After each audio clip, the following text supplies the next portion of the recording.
الحمد للہ وحدہ والصلاة والسلام علی من لا نبی بعدہ اما بعد فاعوذ باللہ من الشیطان الرجیم بسم اللہ الرحمن الرحیم فغفرنا له ذلك وإن له عندنا لزلفى وحسن مآب یا داود انا جعلناك خلیفة فی الارض فاحکم بین الناس بالحق ولا تتبع الهوى فيضلك عن سبيل الله ان الذين يضلون عن سبيل الله لهم عذاب شديد بما نسوا يوم الحساب۔ تو ہم نے اس کی خاطر جو کچھ ہوا اس پر رحمت کا پردہ ڈال دیا، اور بے شک ان کے لیے ہمارے پاس انتہائی قرب ہے اور اچھا انجام۔ اے داؤد علیہ السلام، ہم نے آپ کو زمین میں خلیفہ قرار دیا، سو لوگوں کے درمیان حق کے ساتھ فیصلہ کرو اور نفسانی خواہشات کی پیروی نہ کرنا، اس لیے کہ یہ اللہ کی راہ سے تجھے ہٹا دیں گی۔ بے شک وہ لوگ جو اللہ کی راہ سے بھٹک جاتے ہیں، حساب کے دن کو بھول جانے کی بنا پر ان کے لیے شدید عذاب ہوگا۔ آج ہماری سورہ صاد کی آیت مبارکہ 26 تک کی تلاوت و ترجمہ کا شرف نصیب ہوا۔ کل کی آیت مبارکہ کا ایک مختصر سا حصہ رہ گیا، پہلے اس کی جانب بڑھتے ہیں۔ سجدہ کے حوالے سے ہماری گفتگو چل رہی تھی کل، آیت سجدہ جو ہم نے تلاوت کی، اس کے بارے میں علماء کے دو اقوال مفسرین کے ہمارے سامنے موجود ہیں، دونوں آپ کے سامنے میں پیش کیے دیتا ہوں۔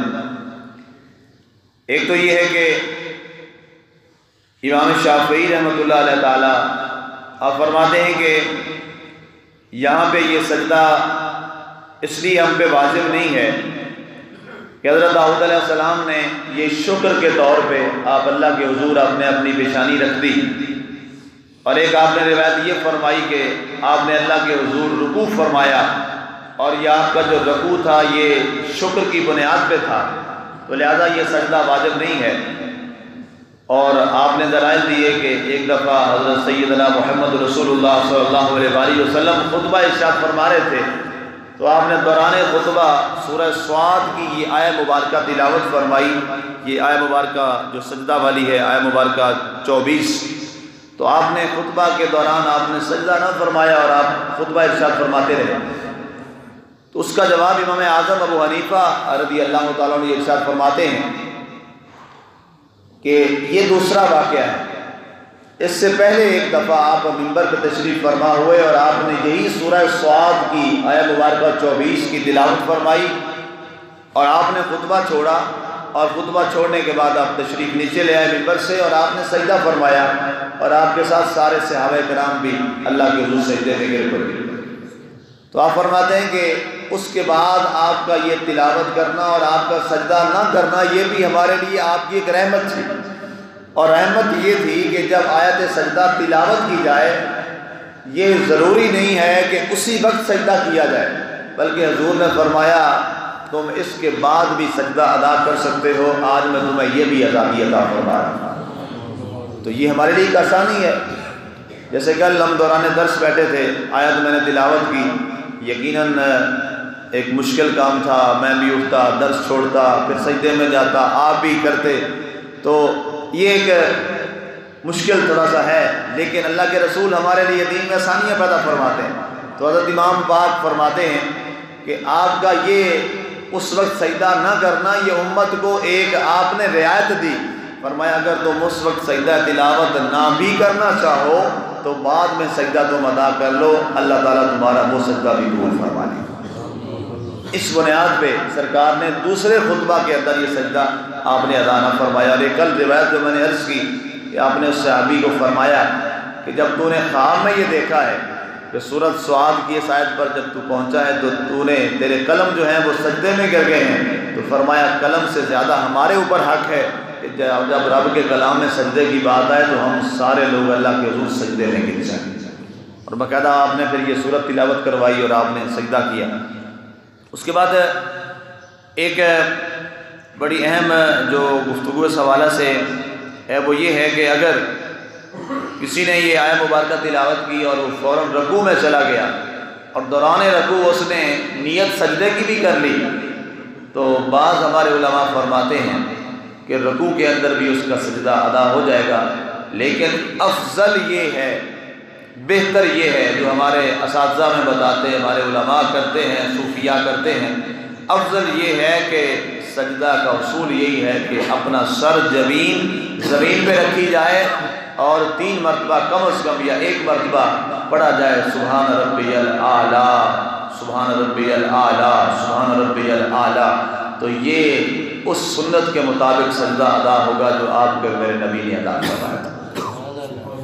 سجدہ تلاوت کے لیے تکبیر کی ضرورت نہیں ہے، آپ بیٹھے ہوئے ہیں، آپ قرآن کی تلاوت کر رہے ہیں اور آیت سجدہ آ گئی اور آپ اسی وقت کرنا چاہتے ہیں تو قرآن پاک کو کسی اونچی جگہ پہ رکھیں جو آپ کے سامنے، یا ریل وغیرہ جو بھی تختی رکھی ہوتی ہے اس کے سامنے، یا ٹیبل آپ کے سامنے، اس کے اوپر قرآن پاک کو رکھیں اور اسی طرح وہیں پہ اللہ اکبر کہتے ہوئے آپ سجدے میں چلے جائیں، یہ آپ کا سجدہ تلاوت ادا ہو جائے گا۔ اس کے لیے تکبیر کی کوئی ضرورت نہیں ہے، کھڑے ہونے کی کوئی ضرورت نہیں ہے، آپ بیٹھے ہیں تلاوت کر رہے ہیں تو قرآن پاک ہے، آپ سائڈ پہ رکھیں تو بیٹھے ہی کہیں پہ اللہ اکبر سجدے میں چلے جائیں اور سجدہ ادا کریں۔ بعض ہمارے ہاں یہ کہ وہ رکھتے ہیں پھر کھڑے ہوتے ہیں اور کھڑے ہونے کے بعد پھر سجدے میں آتے ہیں، اسلام میں ایسی کوئی چیز نہیں ہے، بس سجدہ کرنا ہے، آپ اللہ کے حضور وہ سجدہ ادا کر دیجیے۔ اس کے بعد اگلا جو ہمارا موضوع ہے فغفرنا لہو ذالک وان لہو عندنا لزلفی وحسن مآب، کہ جو آپ نے وہ بات فرمائی اوریا کی بیوی کے حوالے سے، اللہ فرماتا ہے تو ہم نے آپ کی خاطر جو کچھ ہوا تھا اس پر اپنی رحمت کے ذریعے ہم نے اس کا پردہ ڈال دیا، اور بے شک ان کے لیے ہمارے پاس انتہائی قرب بھی ہے، اور ہمارے نبی کا مقام اور عزت یہ ہے کہ وہ ہمارے مقرب نبیوں میں سے ہیں اور ہم نے ان کو بڑا مقام دیا، اور نبیوں میں بادشاہت ہم نے صرف اسی خاندان کو عطا فرمائی، اور آپ کو اور آپ کے صاحبزادے کو، اور یہ خاص آپ کا خاصہ ہے، نبیوں میں بادشاہت جس کے پاس آئی ہے، ایک نبی کا نام حضرت داؤد علیہ السلام ہے اور دوسرے کا نام حضرت سلیمان علیہ السلام ہے، تو یہ اللہ کی آپ سے خاص محبت کی علامت ہے۔ اس کے بعد ارشاد فرمایا گیا یا داؤد انا جعلناک خلیفۃ فی الارض، اے داؤد علیہ السلام ہم آپ کو زمین میں اپنا نائب بنا رہے ہیں، خلیفہ بنا رہے ہیں۔ خلیفہ کے بارے میں علامہ امام راغب اصفہانی آپ نے کتاب لکھی ہے، بہت بڑی اتنی موٹی کتاب ہے، میرے پاس موجود ہے عربی میں، مفردات القرآن۔ آپ نے قرآن کے تمام الفاظ کے معنی لکھے، مفردات القرآن، امام راغب اصفہانی کی یہ کتاب ہے۔ تو اس میں آپ نے خلیفہ کا معنی یہ لکھا ہے کہ خلیفہ کا معنی نائب ہوتا ہے، خلیفہ کا معنی جانشین ہوتا ہے، اور تیسرا آپ نے خلیفہ کا معنی لکھا ہے کہ ہر وہ شخص یا ہر وہ شخصیت جو اصل یا مالک کی عدم موجودگی پر اس کی ذمہ داریوں اور فرائض کو ادا کرتا ہے عارضی طور پر، تو اسے خلیفہ کہا جاتا ہے۔ تو اللہ تعالیٰ نے کائنات میں اپنی ذمہ داریاں اور اپنے احکامات کو لوگوں تک پہنچانے کے لیے جس کو اپنا نائب مقرر کیا ہو اسے خلیفہ کہا جاتا ہے۔ اللہ نے یہ اعزاز سب سے پہلے حضرت آدم علیہ السلام کو عطا فرمایا اور ارشاد فرمایا انی جاعل فی الارض خلیفہ، کہ بے شک میں زمین میں ایک خلیفہ بنانے جا رہا ہوں۔ وفی روایت اخری انی جاعلک للناس اماما، کبھی اس کو امام کے لفظ سے بھی تعبیر فرمایا۔ تو ارشاد فرمایا کہ ہم نے آدم علیہ السلام کو دنیا میں اپنا خلیفہ بنایا، تو اس بنیاد پر آدمیت و انسانیت کے بادشاہ، آدمیت و انسانیت کے پہلے باپ حضرت آدم علیہ السلام کو بھی اللہ نے اپنا کائنات میں خلیفہ اور نائب مقرر کرتے ہوئے فرمایا کہ اے آدم جاؤ اور دنیا میں لوگوں کو ہمارا تعارف کرواؤ اور بتاؤ کہ ایک خالق ہے، رازق ہے جو ہم سب کا پیدا کرنے والا ہے، اور وہی عبادت کے لائق ہے اور وہی اللہ ہے۔ داؤد علیہ السلام کو فرمایا ہم نے، چونکہ آپ کے پاس ریاست تھی، آپ کے پاس بادشاہت تھی، تو بادشاہی اصل کس کی ہے؟ اللہ تعالیٰ کی ہے۔ قرآن میں لکھا ہے کہ الحکم للہ فیصلہ اور بادشاہی صرف اللہ کی ہے۔ الملک للہ، سارے ملک کس کے ہیں؟ اللہ کے ہیں۔ اللہ تعالیٰ کی ذات جس کو چاہتا ہے تؤتی الملک من تشاء وتنزع الملک ممن تشاء، جس کو چاہے ریاست کی بادشاہی دے دے، جس سے چاہے ریاست کی بادشاہی چھین لے۔ فرمایا یہ تو رب کے پاس ہے، تو فرمایا چونکہ اب ان کو ہم نے بادشاہی دی ہے تو وہ بادشاہی میں میرا نائب ہے، وہ ریاست اور حکومت چلانے میں میرا نائب ہے۔ یا داؤد انا جعلناک خلیفۃ فی الارض، ہم نے آپ کو زمین میں اپنا نائب مقرر فرمایا ہے۔ فاحکم بین الناس بالحق، لوگوں کے درمیان حق اور سچ کے ساتھ فیصلہ کیجیے۔ اب یہ ظاہری طور پہ تو حکم ہو رہا ہے داؤد علیہ السلام کو، لیکن چونکہ قرآن کی آیت ہے ہمارے سامنے قرآن موجود ہے، تو لہٰذا یہ حکم کس کو ہو رہا ہے؟ پوری امت مسلمہ کے ہر اس شخص کو ہو رہا ہے جس کے پاس کوئی فیصلہ لے کر آئے، جس کے پاس بھی، وہ چاہے عدالت کی کرسی پہ بیٹھا ہے، وہ کسی سرپنچ کی کرسی پہ بیٹھا ہے، وہ کسی گھر کے سربراہ کے طور پہ ہے، وہ کسی اور جگہ کے سربراہ کے طور پہ ہے، وہ کسی دفتر میں سربراہ کے طور پہ ہے، جہاں بھی جس جگہ پہ بھی وہ سربراہ ہے اور اس کے پاس فیصلہ اور معاملہ لایا گیا ہے، تو رب تعالیٰ نے فرمایا فاحکم بین الناس بالحق، لوگوں کے درمیان حق اور سچ کے ساتھ فیصلہ کیجیے۔ قرآن کی دوسری سنیے، اللہ فرماتا ہے ان اللہ یأمر بالعدل والاحسان وایتاء ذی القربى وینہی عن الفحشاء والمنکر والبغی یعظکم لعلکم تذکرون۔ فرمایا لوگوں، اللہ تعالیٰ تمہیں عدل اور احسان کا حکم دیتا ہے۔ میں جب اس آیت پہ میں نے غور کیا کہ ادھر ایک عدل کی بات ہو رہی ہے اور اس کے ساتھ پیوستہ اللہ تعالیٰ احسان کی بات فرما رہا ہے۔ یہ عدل اور احسان تو یہ دو الگ الگ معاملات ہیں۔ عدل میں تو کسوٹی برابر رکھی جاتی ہے، اور احسان یہ ہوتا ہے کہ ایک آدمی اپنے حق سے دستبردار ہو کر دوسرے کو معاف کر دیتا ہے۔ یہ کیا ہے؟ تو رب ذوالجلال نے ارشاد فرمایا عدل اور انصاف کرو، اور اس کے بعد جس کی غلطی ہے دوسرے کو وہ معاف کر دے۔ اللہ نے فرمایا جب یہ تم کرو گے تو اللہ تعالیٰ تمہیں اعلیٰ مقام عطا فرمائے گا۔ یہ حدیث پاک بھی ہے، سرکار دو عالم صلی اللہ علیہ وسلم کے پاس ایک فیصلہ لایا گیا، تو سرکار نے جب اس کو سماعت کیا، فیصلہ کیا، میں نے گزشتہ کوئی شاید ایک ماہ پہلے بھی جب یہ ایک آیت ہماری آئی تھی، اس میں بھی میں نے یہ سورہ صافات میں یہ بات عرض کی تھی کہ پہلے معاملہ دیکھا جائے اور اس کے بعد معافی یا جو بھی معاملہ ہے کسی کو معاف کرنا۔ اس میں ایک باقاعدہ وہ ایک معاملہ آیا تھا کہ اگر کسی سے کوئی غلطی سے قتل ہو جائے یا جان بوجھ کے ہو جائے اور اس کے بعد فیصلہ آئے، تو پہلے کیا معاف کر دیا جائے یا پہلے یہ طے کیا جائے کہ آیا اس کی غلطی ہے یا نہیں ہے؟ تو اسلام نے کہا پہلے فیصلہ کیا جائے عدل کے ساتھ اور پھر اس کے بعد معافی کی جائے۔